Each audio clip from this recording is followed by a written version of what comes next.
Hello and welcome to another exciting episode of My health has taken a sharp decline. It's been over 100 degrees every single day. We live on the top floor of our apartment. There's no air conditioning, and so I've just been lying on this couch waiting for the suffering to end. Yesterday there was a hail thunderstorm and I risked being electrocuted and murdered from the gods themselves just to lower my body temperature.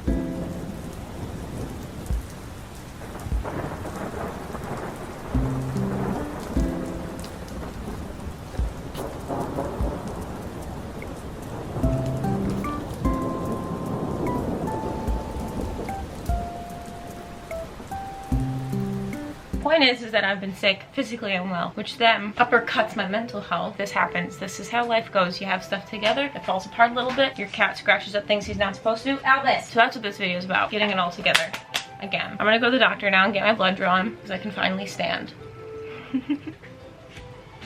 The deed is done. Even just going to the doctors took a lot out of me. But it's the first day that I'm not actively sweating sitting down, so I'm gonna try and catch up on some chores. Baby steps, baby stepping.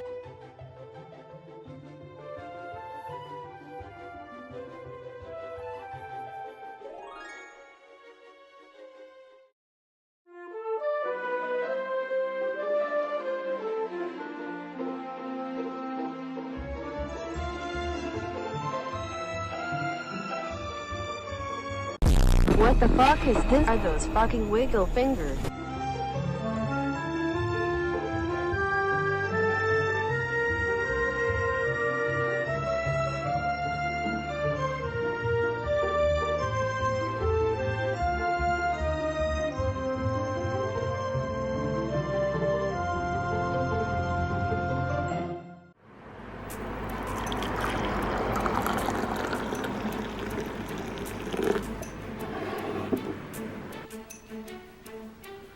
Do you want to know what I'm reading? Listen to what I did to myself. Normally, I'm reading 2 books at a time. I'm usually reading a nonfiction and a fiction. That's what my 2 books are. But since March, I've been reading with my best friend. And so now my 2 books are the book I'm reading with her because I have to read that on a timed pace, and then a book that I can just free read. It could be anything. But then my mom was telling me about how stressed out she was and how she wasn't taking time for herself. And so I was trying to find a way to get my mom to do things that she likes to do. And something that I know that she likes to do is read. We used to read together all the time. Specifically Harry Potter. We would just read and reread Harry Potter together, talk about it, and go to the midnight releases, stuff like that. But it's been 13 years since a Harry Potter book came out, which is a long time. It's been a long time since I read a book with my mom. So it's just this perfect moment to squish those 2 together. I'm like, I need to get my mom reading again. I recently purchased the Six of Crows series because everybody is obsessed with it. Not really a fantasy person. I love Dungeons and Dragons and everything, but there's just something about fantasy that drives me crazy. And in a nutshell, it's that nothing is ever explained. I've tried reading Lord of the Rings. I tried reading Game of Thrones. I read like 2 Game of Throneses.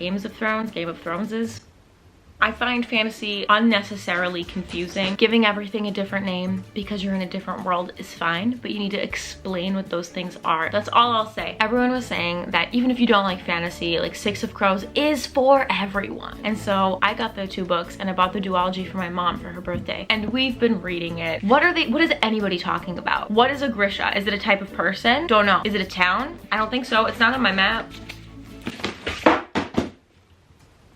What is happening? My mom is ahead of me. She likes it a bit more than me. And she says that it starts to get better, but I don't want to read 200 pages for it to make sense. It is getting good. I don't dread picking it up anymore. Every single page doesn't feel like a chore anymore, but for too long it did. So a little bit bitter.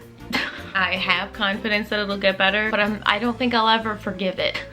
And some of you may ask, Allie, if you didn't know if you'd like it, if you didn't like fantasy, why'd you get the collector's edition? For whatever reason, this was the cheapest option online. I live in a foreign land. Next, I'm reading with Deidre, The Girl Who Smiled Beads, which is about a girl and her sister who escaped the Rwandan genocide. It's an autobiography. It's really good. Lots of post-it notes. I think it's very powerful and not convoluted at all. I think it's very cleanly written. I'm really liking it so far. We're about halfway through. I would recommend it already. And then before either of these books started, I began The Toll, which is the 3rd book in Neil Shusterman's side trilogy, which I hear is the best of the 3. But combining this with Six of Crows, there were just so many characters and so much going on that I got myself into a little bit of a reading slump. I'm like, I need something quick, fun, easy, entertaining, just something to break this complicated feeling that I created for myself. And now I'm in another series. Why did I think that I could solve my problems of being in multiple series at once by beginning another series? I don't know, but it's really good. And the colors are amazing. amazing,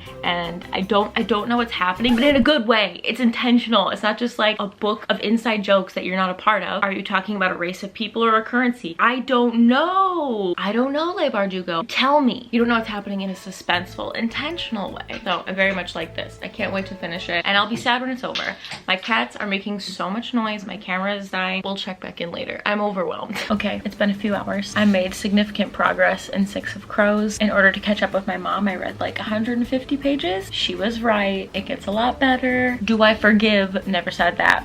It's definitely the slowest burner I've read all year, but once it does start to make sense, it's pretty interesting. I do like learning why Nina and Matthias hate each other. Inej is my favorite character. I love that they eat cocaine. Do I want Inej and Nina to kiss and fall in love? Of course. Is that gonna happen? Absolutely not. Which is another reason why this will not be getting 5 stars from me. But it's still good. I'm having fun. It feels so nice and warm and comfy to be reading something with my mom again. So I have no complaints in present time. It's a pretty nice day and I haven't left the house in a really long time. I need to get used to moving and being on my feet and existing. So I might take a walk and go to the park and just do exactly what I've been doing on the couch in the grass.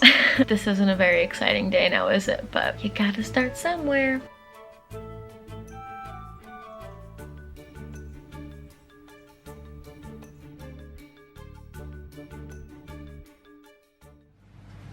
Hello. Went to the park. It was very nice. I read a little over 100 pages in Six of Crows. We're in the meat of it now. I know I said I wouldn't forgive. I do. I forgive. I'm enjoying my time. I did not forget though.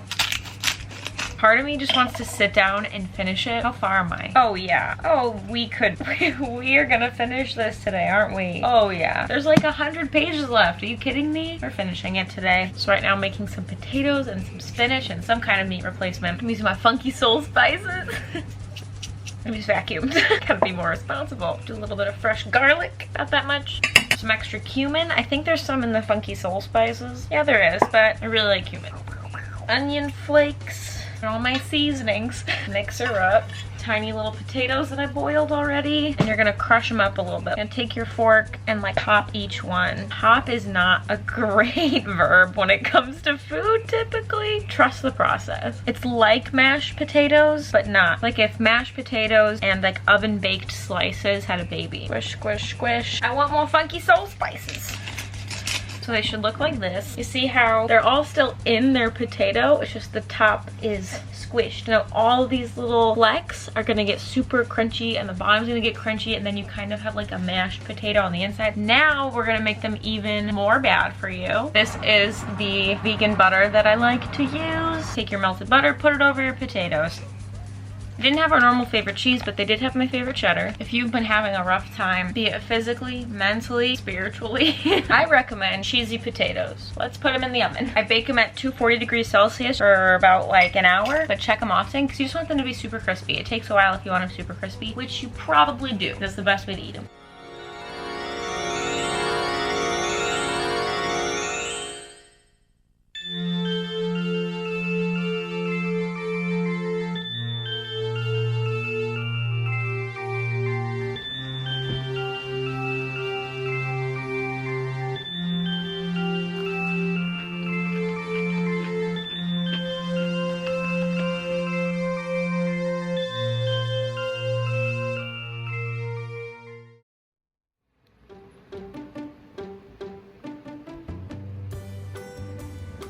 Hello. So last night I finished Six of Crows. I liked it. It was quite very much good. I'm really torn as to how to rate this book because of my feelings for the first like 150 pages. They vastly conflict with my feelings at the end. I suppose it would be a high 3, low 4, roughly. It's a slow burner though, to the point where it very much annoyed me, as you saw, but I very much like the end, and I'm very much looking forward to reading the second one with my mom. I also finished volume 3 of Snotgirl last night. I am obsessed with these. The first one's on the shelf. These ones I just read this week. These are so good. The juxtaposition between darker subject matter such as murder and petty subject matter such as how to accessorize your pink eye.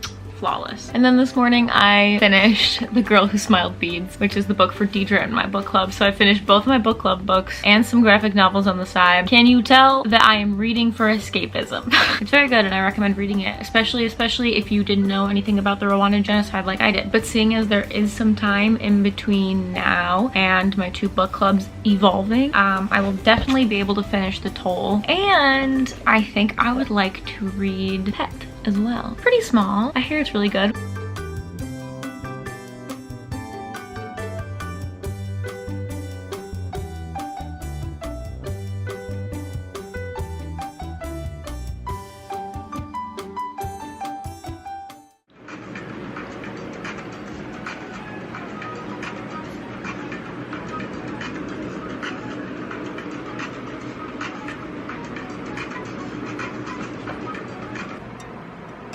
Gracie and shit.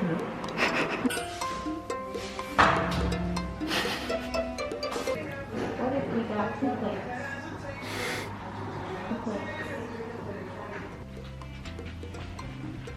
I got a new plant. Today Lawrence was like, do you want to go to that plant store we've been meaning to check out while I get off of work? Yes, I do! This is a Chinese money plant or an pannenkoekplant, pancake plant. The lady said, dit is niet alleen een gemakkelijke plant, maar ook een vriendschapsplant. Okay! That's the cutest thing I've ever heard. So let's go add them to our collection and we can give you a plant update because it's been a hot minute. It was hot again today. Give me kindness. This is my TBR shelf. Continued some of the books for Deidre and my book club. Okay, first, you don't mind if he peeks out there, do you? Of course not. We have the infamous Monstera, thriving as always. All 3 of these leaves, brand spanking new. Can you even see? How's that? A little bit better? Brand spanking new. This here, so heavy. Okay, the dirt is molding. Interesting developments. This is the Monstera clipping that I showed you a couple videos ago. They grew an extra leaf and they seem to be thriving. I went to show Deidre how big the roots were, but then I realized that I couldn't get the roots back into the skinny top of the bottle, so I had to plant it post-haste. It was time anyway. Ran outside, stole some dirt from a local place that has dirt undisclosed. But now it looks like karma is getting me because there appears to be some mold on this guy. So aside from the mold, doing very well, much like myself. So heavy. This one is the newest clipping. My friend and I are gonna have a plant off. I'm gonna give her this clipping. She's gonna give me a spider plant. That's the cutest, most wholesome thing I've ever heard or done in my entire life. This is one of the cacti I showed you a million years ago. There's like holes in it and I don't really know if it's actually alive. It's here. And then this is my prayer plant. Look at how big he got. Look at how big he got. These are the easiest plant in the universe. They move around throughout the day. They grow like weeds. Look at this new leaf. How exciting. And they're not poisonous to cats. So if there's any plant I could recommend, this one. Now we have our pancake plant. Where is he gonna go? That's cute. That's cute as heck. Wow, look at this.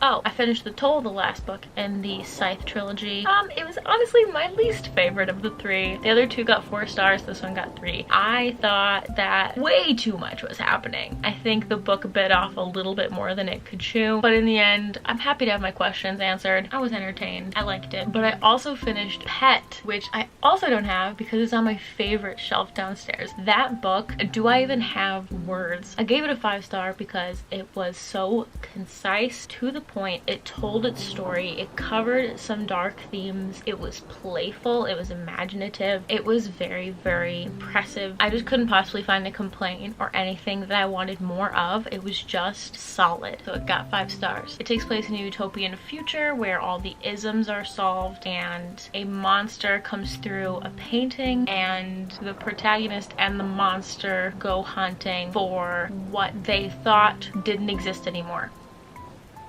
I hope I did that justice. But as of right now, I'm gonna make some bedtime noodles and I'm gonna get some sleep.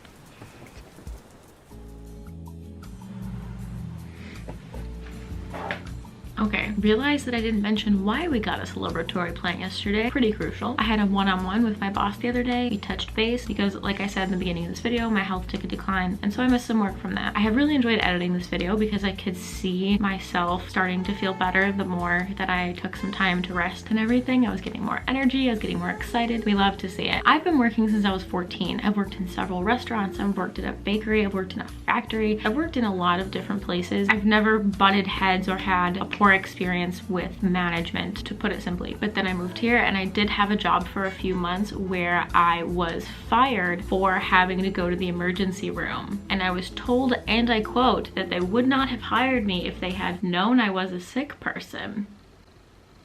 I myself, nor do my doctors, consider myself somebody that is unfit to work. And so it obviously hurt when somebody said that to me. Of course it would. Why wouldn't it? And even though I have all of these pleasant and positive experiences of people being kind and understanding and patient and wonderful, that one experience has me so paranoid and doubting myself that I'm qualified, fit, worthy. And so having this new job where I have an official contract and it's the most legitimate position that I've had since I moved to Belgium, which was over 4 years ago, I was terrified to have missed some work. And so having this meeting, despite my boss being super kind and nice and all these wonderful things, I was still afraid because in my mind, I'm like, oh, but sick people get fired. What's that tweet that was like, what's something that feels illegal but isn't? And the answer is calling in sick to work when you are actually sick still feels illegal. But we had a one-on-one and it went really, really well. We talked everything out. We adjusted my contract and my schedule so I could stay working there, but also work at a pace that is better for me, which I just was not expecting at all. Again, even though everyone there is nice. So that was a celebratory plant to celebrate not only having employment, but having an employer that is patient and sees you as a human being and not just a machine to make them money. I mean, we all are money machines when we live under capitalism, but you know what I mean. So that's that. I'm going to work today in a few hours. It's my first day back. Am I nervous? Of course. Also excited to get started again. So I will leave you with that. Thank you so much to all of my new patrons and of course the OGs. If you would like to join the Discord where we talk about books and tattoos and plants and food, it's $1 a month on my Patreon and you can stop whenever you want. I promise I won't be mad. And with that, thank you for clicking, thank you for caring, thank you for being nice. I will see you next time. Bye.